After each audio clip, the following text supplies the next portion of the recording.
Résonance avec l'actualité. Anne-Marie Dvořák-Bendom. Dans cette publication, je vais m'arrêter un instant, si vous me le permettez, très chers tous, sur la présidente du Sénat de la transition, Madame Paulette Missambou. Ancienne ministre de l'Éducation, surtout présidente, la première femme au Gabon, présidente d'un parti politique capable de gérer le pays, c'est-à-dire l'Union nationale. Mes très chers tous, je vous prends à témoin. Nous avons l'habitude de dire « il faut laisser le pouvoir aux femmes.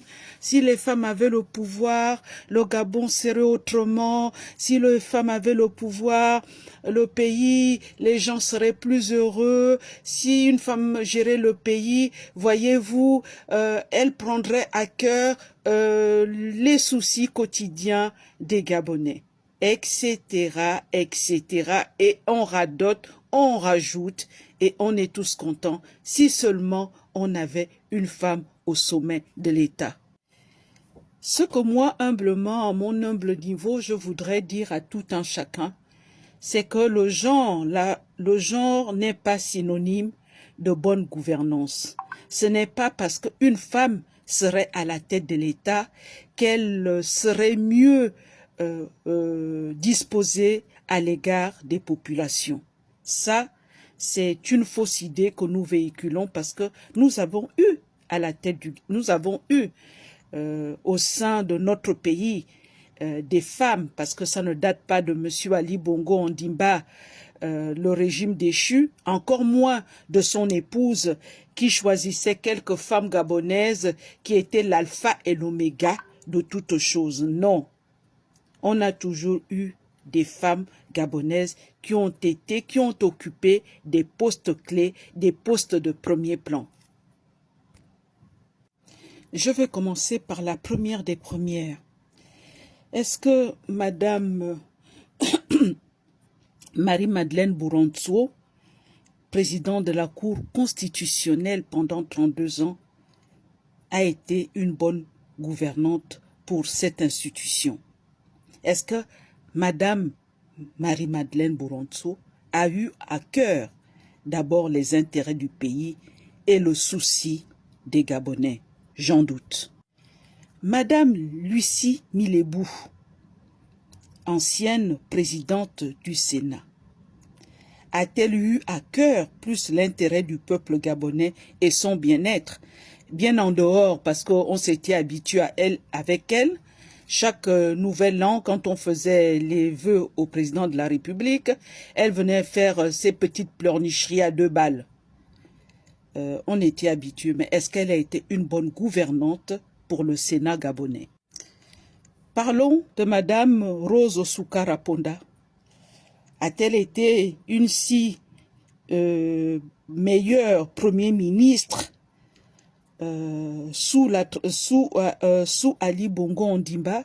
S'est-elle si préoccupée du bien-être des Gabonais? J'en doute. Et Madame Denise Mekam, l'éternelle ministre à vie du Gabon, s'est-elle mieux comportée quand elle a été si longtemps ministre de la Santé face à nos hôpitaux qui tombaient déjà en lambeaux? A-t-elle été une meilleure gouvernante? Je ne crois pas. On peut rajouter Madame Baird, ministre du Travail. Bon, elle a occupé plusieurs ministères, mais le ministère du Travail, je me rappelle, quand elle donnait, pour exemple, pour les jeunes Gabonais, les sans nom, les sans rien, qu'elle donnait, pour exemple, comme métier, et d'aller écailler le poisson. A-t-elle été une meilleure gouvernante? J'en doute. Je viendrai sur les cas de Madame Dosunaki, parce que la promotion des femmes n'est pas née ni avec Ali Bongo ni avec son épouse. Madame Dossou Naki a été ambassadrice du Gabon à Paris. A-t-elle été une meilleure ambassadrice? J'en doute.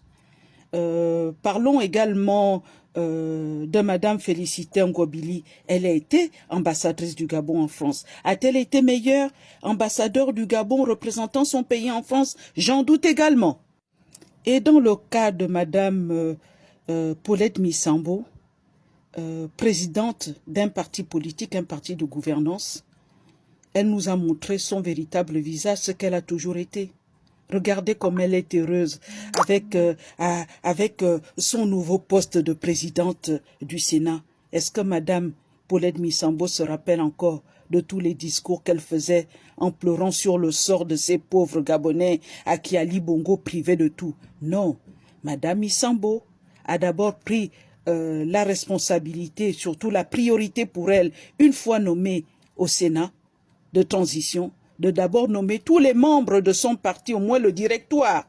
Ils sont soit députés, soit sénateurs, soit maires, soit conseillers spéciaux ou conseillers spéciaux, comme vous voulez. Voilà. Tout le monde a eu son bout de gâteau. On s'est partagé le gâteau grâce à l'Union nationale. Au moins quelques membres de premier plan se sont partagés le gâteau grâce à Madame Paulette Missambo. Ça, elle s'est souciée de son petit monde. Mais jusqu'à présent, on a du mal à voir cette femme se soucier du quotidien du quotidien des Gabonais.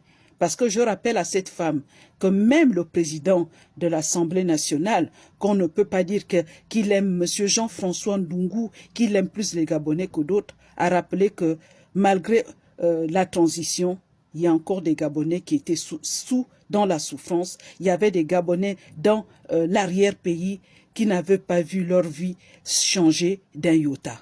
Alors, je pose encore la question à ceux qui voudraient ramener toujours la gouvernance, la gestion d'un État qui dépend de la probité, des qualités de chaque individu et non pas de son sexe. Est-ce que quand vous dites les uns les autres qu'il faut une femme à la tête de l'État, quand vous voyez Madame Missambo et son bonheur, sa vie en rose, croyez-vous que pour se soucier du peuple, il faut forcément être une femme? C'est ma question aujourd'hui à chacun de vous. Je vous remercie.